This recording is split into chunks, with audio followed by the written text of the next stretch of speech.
Hey folks, Randy Gold, Trout Magnet Man here with you today. Didn't go fishing today. It was supposed to be real cold rain, but looks like the rain's held off. It is a little cool, but wouldn't have been too bad to go fishing. But anyway, I didn't go. Stayed around here, wanted to do this video today. This video today is going to be about JDM rods, JDM line, JDM reels, JDM jig heads, and drag adjustment. Now, I knew when I started this YouTube channel, it wouldn't take long for the trolls to show up, and it didn't. And I guess that's, in a way, that's a good thing that enough people are seeing it where you're starting to get some dislikes on your video and some negative comments. And of course, now if someone had asked me why do I have my drag set so loose, I wouldn't consider that a negative comment. But when you just come out and your drag is too loose, you need to tighten it. I don't need to hear that. Let me explain to you about this line and these drags. First off, someone also mentioned they liked my video, but what was that loud noise? Was it the drag? Well, I've been using, for the last few trips out, this Daiwa 1003 series, which is a low gear ratio reel, and I suggest for those of you who are finesse fishermen, crappie fishermen, you're not fishing a low gear ratio reel, to get one. Don't have to be alluvius, can be a brand here in the States, doesn't matter what you pay for it. But it will help you catch more fish, because this thing only takes in 23.5 inches line. It can keep that jig dancing in that face of that crappie that much longer, and I really love this slow speed reel. But anyway, these drag clickers on Daiwa reels, they're noted. A lot of people really like the sound of them. I do too. And I'm going to show you. It's going to be louder than your Shimano reels.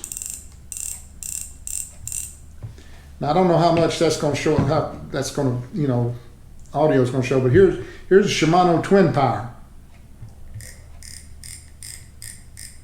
It's much less noisy. The Daiwa really clicks. The Shimano, not the same. But anyway, that's that. But I had some people talking about my drag being set so loose. Well, I'm gonna go over that. First off, I'm using 2.1 pound test IGFA rated line out of Japan. This stuff is only 0.105 millimeter, which is tiny. It has absolutely no stretch. There's no forgiveness in this line. I looked at this line from several different manufacturers: Variabus, Ticked, Daiwa. And what they all tell you, they got a big warning on their website about using this line. You must use a fluorocarbon shock leader. You must set your drag accordingly, or you're going to lose fish. Now, I want you folks to keep something in mind. This will break at 2.1 pounds or less, because it's certified to do that. Okay, if you set your drag at 50% of that, you're talking about 1 pound. Ideally, you should set your drag about 25 to 35% of the rated line strength, which is going to be what, half a pound would be 25% of 2 pound test. So in the crappie I'm catching, most of them are right at a pound. They could be 14 ounces, 15 ounces, but most of them are right at a pound. Some of them are just a little over a pound. So just the resistance of that fish, whether he's fighting, whether he's doing anything, is going to cause this drag to pull. Now, when a fish is making a run, I try my best not to reel, and I don't reel when they're making a run. But when I'm fighting a fish and he's just sitting there kind of wobbling and fighting, as these crappie were doing the other day, you have to get these fish in. You have to reel. And yes, it appears that you are reeling while they're pulling drag. Well, they're not really pulling drag. It's the resistance of the fish weighs more than what your drag is set at. Now, I've gone back and looked at a lot of videos out of Japan where they fish these area trout lakes. And I'm seeing these guys, and the reason I did that, I just wanted to see. And they're catching stocker trout, they're catching 3, 4, and 5 pound trout.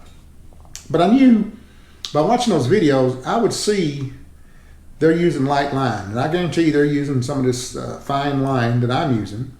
And you can hear it, you can see it when they're fighting a fish in. It looks like they're reeling when the drag is pulling. Well, they're not exactly doing that. They're letting the fish, when he pulls, he's running. But as they're reeling, the fish weighs more than what the resistance is on the drag. So anyway, for those of you that want to tighten your drag all the way down, I say have at it. You're going to lose fish that way. They will break off, especially this line. Now, and another thing, this rod that I've been using, and most of the rods I have, the aging rods, this is my baby rod. It's rated at 2.5 pound test max line. Now, I'm not going to risk breaking this rod. It's not designed for that. The tip on this rod is 0.7 of a millimeter. That's pretty fine. It's a very sensitive rod. Now, you can set your drag a little bit tighter. For instance, this Shimano Twin Power is spooled up with 2.1 pound test monofilament. It has stretch to it. It's made out of nylon. This stuff here is made out of polyester. It has zero stretch. There's a little bit more forgiveness in this line. So you won't see that. Like if I was fishing with this line yesterday, you may not have heard a lot of the drag being pulled out when the fish is just, I'm just reeling the fish in. But anyway, that's the difference in the line. And I want to tell you something. When you think you're fishing 2 pound test line, I had somebody make a comment, they pay $1.99 for a spool of 2 pound test line. Well, I'm here to tell you, I seriously doubt that that is true 2 pound test line. I'm going to give you some examples here today. Berkeley Trilene Sensation, 2 pound test. It's 0.006 diameter, which translates out to 0.15 diameter. Big difference. 0.105, the Berkeley 0.15. So, Trout Magnet SOS 2 pound test, great line. I use it a lot. 0.16 millimeter. Great line. That don't make it a bad line. That just makes it, it's not 2 pound test line. Why does it say that? That's something I don't know. You'll have to talk to U.S. line manufacturers, or they don't manufacture it, they sell it. There's not very many lines made in the U.S. But for instance, you can go back over here, and I just went on the Bass Pro site and pulled up some 2 pound test line.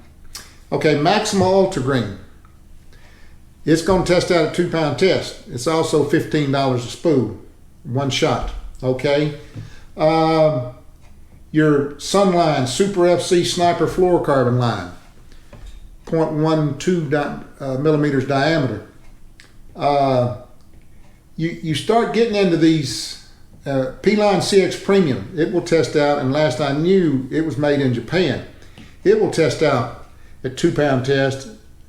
It's only 0.12 millimeters diameter. The thing about these lines, the thinner the line, the more sensitive it is. That is the beauty of these lines here. Both of these happen to be the same diameter, by the way, even though this is a monofilament nylon, this is a polyester monofilament. 0.105, which is very fine line, very fine line.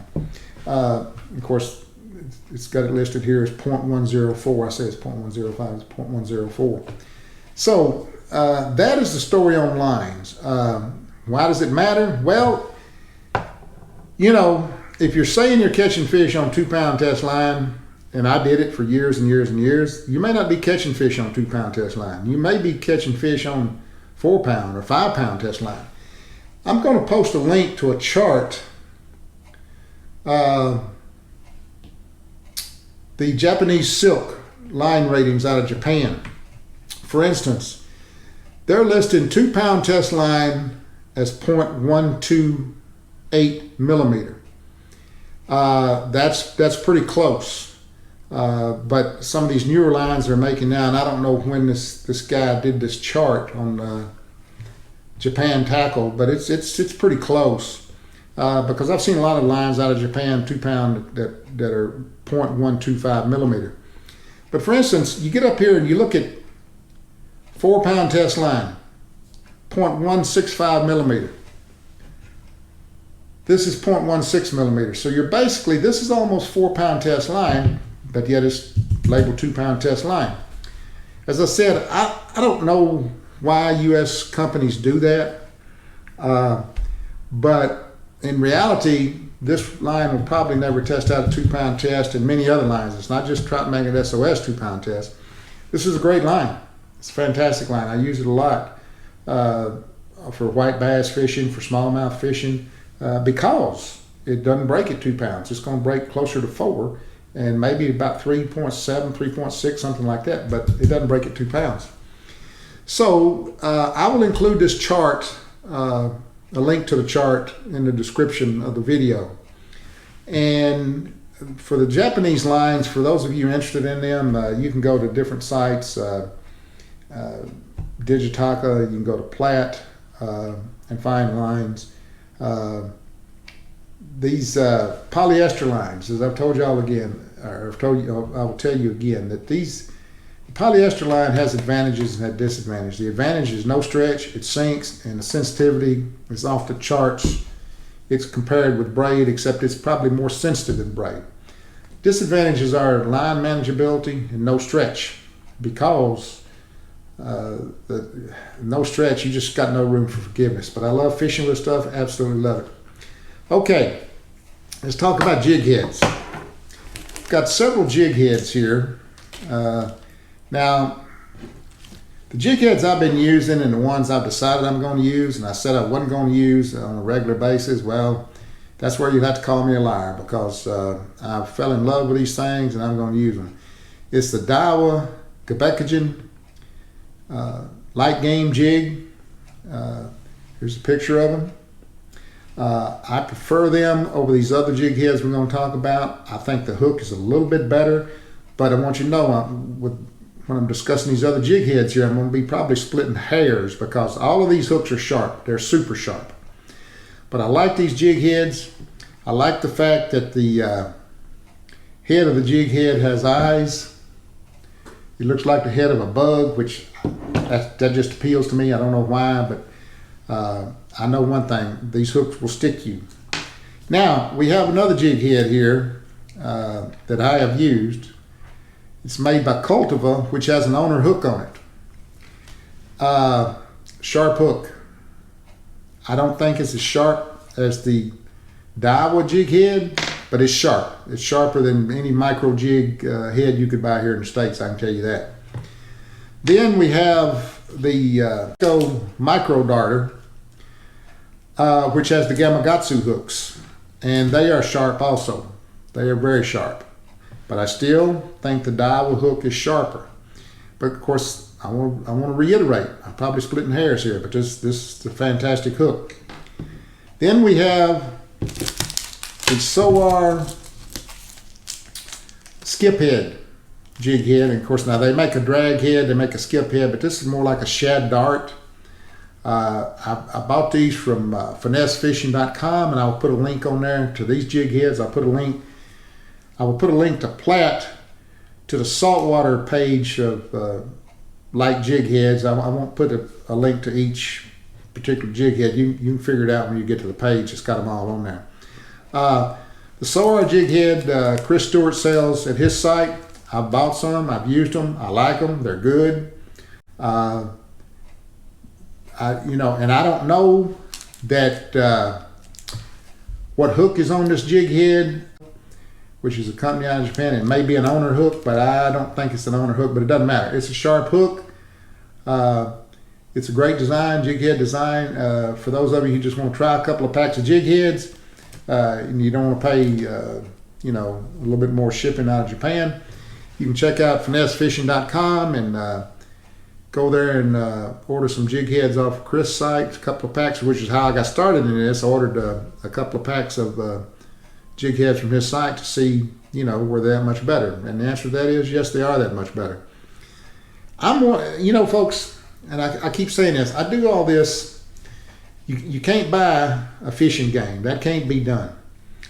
What I'm doing here is I'm trying to get every single advantage I can. If it only produces one more fish for the day, that's what I want to do.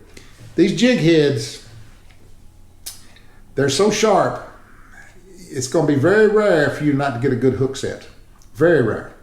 That's an advantage. The sinking line allows me to keep a micro jig down deeper. That's an advantage. The thinness of these lines gives you more sensitivity. That's an advantage. These rods, they're sensitive beyond belief.